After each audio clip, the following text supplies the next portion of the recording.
Baik, bismillahirrahmanirrahim. Assalamualaikum warahmatullahi wabarakatuh. Hamdan wa syukran lillah, salawatan wa salaman ala rasulillah, amma ba'd. Asyhadu an la ilaha illallah wahdahu la syarikalah wa asyhadu anna Muhammadan abduhu wa rasuluh. Allahumma shalli ala Muhammad wa ala alihi wa ashabihi ajma'in. Amma ba'd. Rabbi shrah li sadri wa yassir li amri wahlul 'uqdatam min lisani yafqahu qawli. Pertama-tama marilah kita panjatkan puja-puji kehadirat Allah Subhanahu wa Ta'ala yang telah memberikan kepada kita kenikmatan, nikmat iman, ihsan, Islam, serta nikmat kesehatan. Tak lupa salawat serta salam mari kita limpah curahkan kepada baginda kita semuanya, Habibana wa Nabiyana Muhammad Sallallahu Alaihi Wasallam, kepada para sahabatnya, para keluarganya, para tabi'in-tabi'atnya, kepada kita semua selaku umatnya yang kelak insyaallah mendapatkan syafaatul uzma. Amin ya Allah. Baik, sini saya akan sedikit mempresentasikan tentang pendidikan anak. Dari mulai pengertian pendidikan anak, fase-fase mendidik anak, terus ada hadis-hadis terkait dengan pendidikan anak, terus yang terakhir ada pentingnya, apa sih pentingnya kita untuk mendidik anak. Baik, kita masuk kepada materi yang pertama, yaitu pengertian pendidikan anak. Pengertian pendidikan anak secara luas atau secara universal, semua perbuatan dalam usaha manusia yang dilakukan secara sadar dari orang dewasa untuk memberikan pengaruh pada didikannya agar dapat meningkatkannya kedewasaan dan bertanggung jawab atas segala tindakan atau perbuatan secara moral. Jadi secara luasnya itu atau secara universalnya itu, pendidikan anak pengertiannya adalah perbuatan dalam usaha manusia yang dilakukan secara sadar dari orang dewasa untuk memberikan pengaruh atau untuk memberikan sikap pada anak didiknya. Bisa saja kepada anak kita, saudara kita, ponakan kita, ya kepada siapa aja yang kita mendidik kepada anak tersebut. Nah, agar apa? Agar meningkatkan kedewasaannya, meningkatkan ketanggung-jawabannya, meningkatkan attitude-nya untuk untuk menjadi lebih baik gitu. Itu pengertiannya. Yang kedua ada fase-fase pendidikan anak. Nah, apa saja sih fase-fase pendidikan anak itu? Yang ada 4 ya. Ada 4. Yang pertama, bermain dan bermanja pada usia 0 sampai 6 tahun. Yang kedua ada pengenalan disiplin dan tanggung jawab pada usia 7 sampai 17 tahun. Yang keempat ada pendekatan antar teman pada usia 5 sampai 21 tahun. Yang keempat ada pemberian kepercayaan dan kebebasan secara penuh pada usia 21 tahun ke atas. Nah, yang pertama ada tadi bermain dan bermanja pada usia 0 sampai 6 tahun. Nah, maksudnya bermain dan bermanja 0 sampai 6 tahun itu merupakan masa-masa saat anak mengalami pesatnya perkembangan otak. Nah, jadi di usia 0 sampai 6 tahun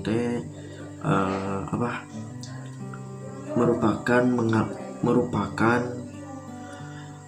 masa-masa emas saat anak mengalami perkembangan otak.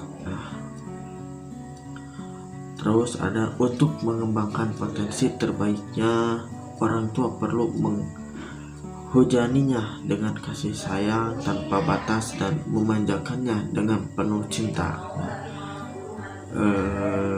Yang pertama, dari usia 0 sampai 6 tahun itu si anak mengalami pesatnya perkembangan otak. Yang kedua, si orang tua perlu menghujani rasa kasih sayang kepada anak tersebut ya, tanpa ada batasnya dan memanjakannya dengan penuh cinta ya. Temani anak bermain apa saja yang disukai dan diinginkan. Menurut penelitian, hal ini dapat mengembangkan kecerdasan dan membuat anak mengeksplorasi berbagai hal baru. Dengan perkembangan teknologi saat ini, orang tua bisa memberikan permainan edukatif sesuai dengan usia dan perkembangan anak. Nah, gitu.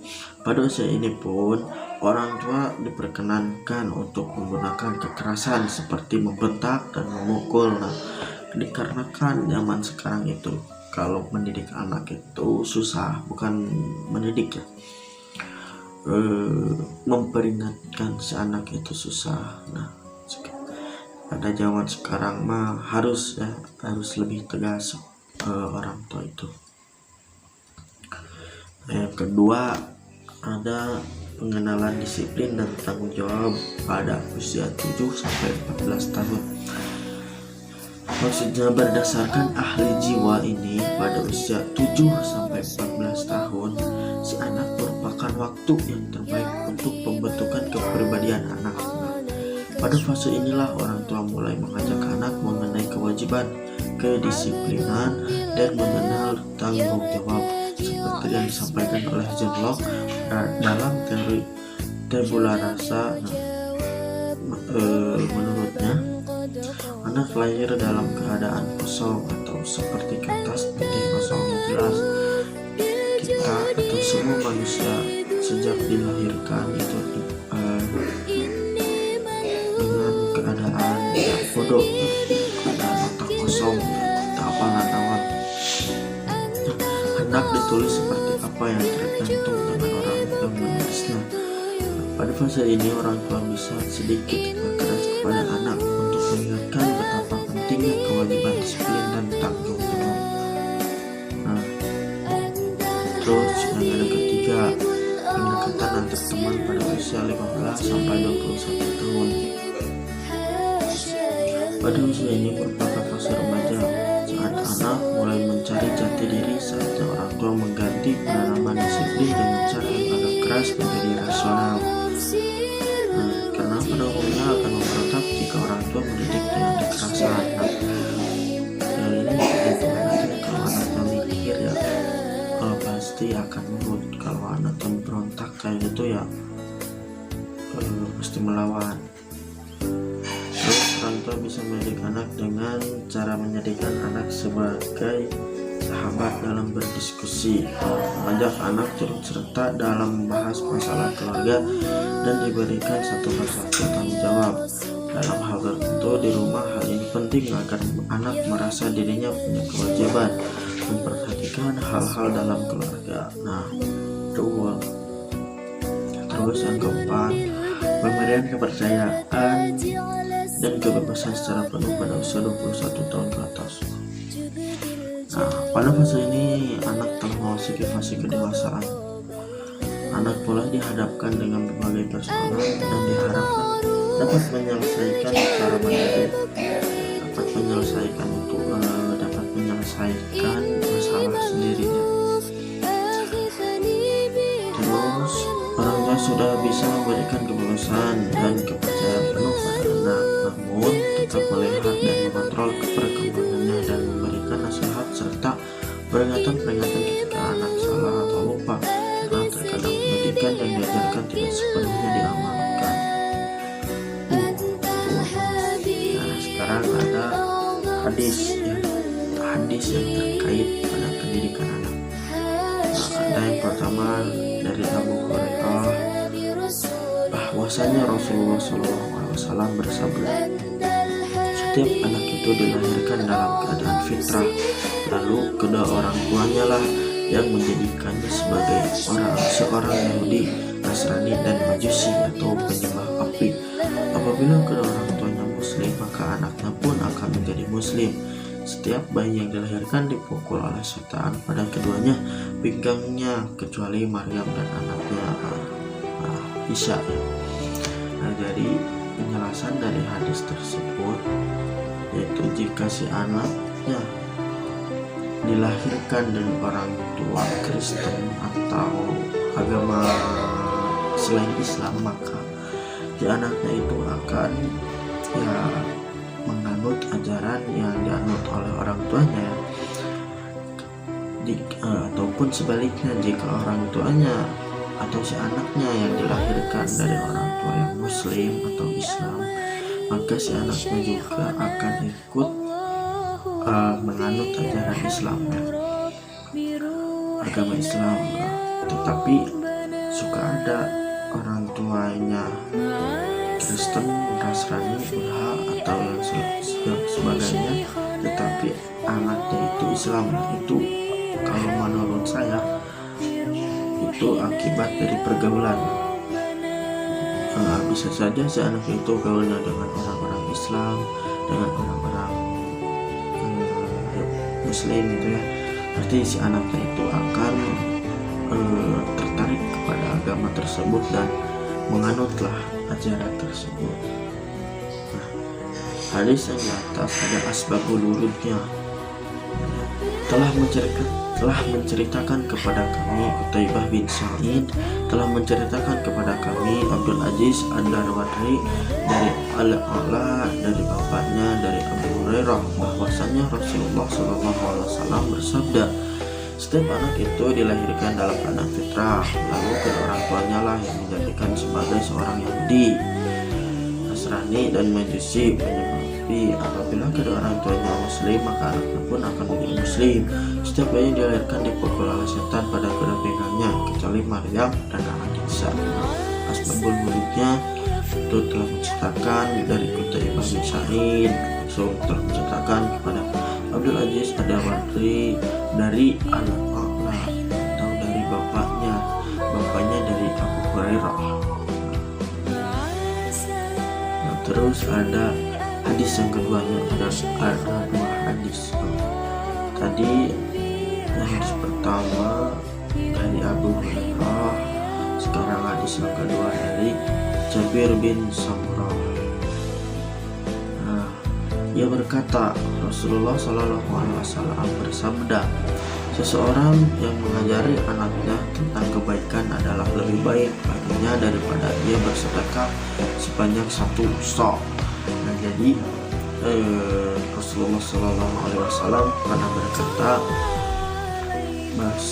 jika orang tua mengajarkan pendidikan kepada anak atau kebaikan kepada anak, maka kebaikannya itu lebih besar daripada orang tuanya bersedekah sebesar satu sa'.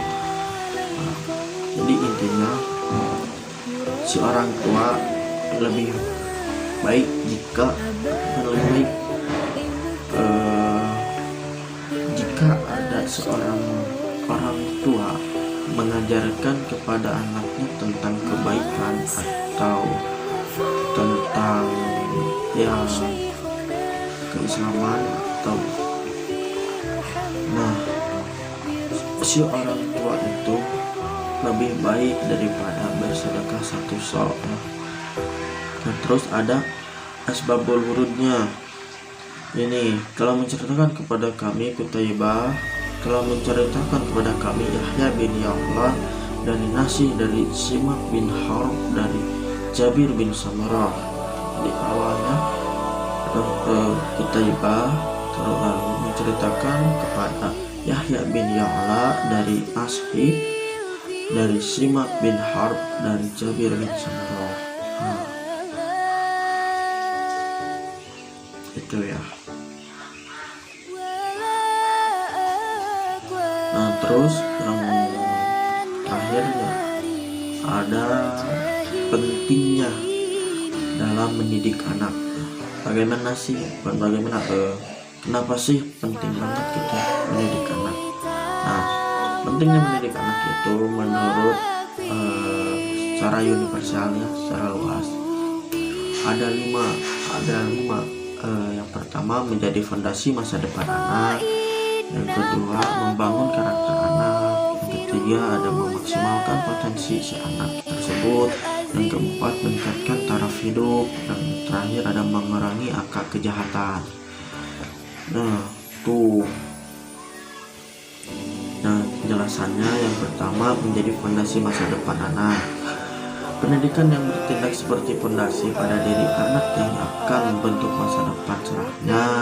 Lewat pendidikan anak akan belajar mengolah kemampuan kognitif sekaligus sosialnya dan mempersiapkan diri untuk memasuki jenjang pendidikan yang lebih tinggi. Nah itu yang pentingnya yang pertama.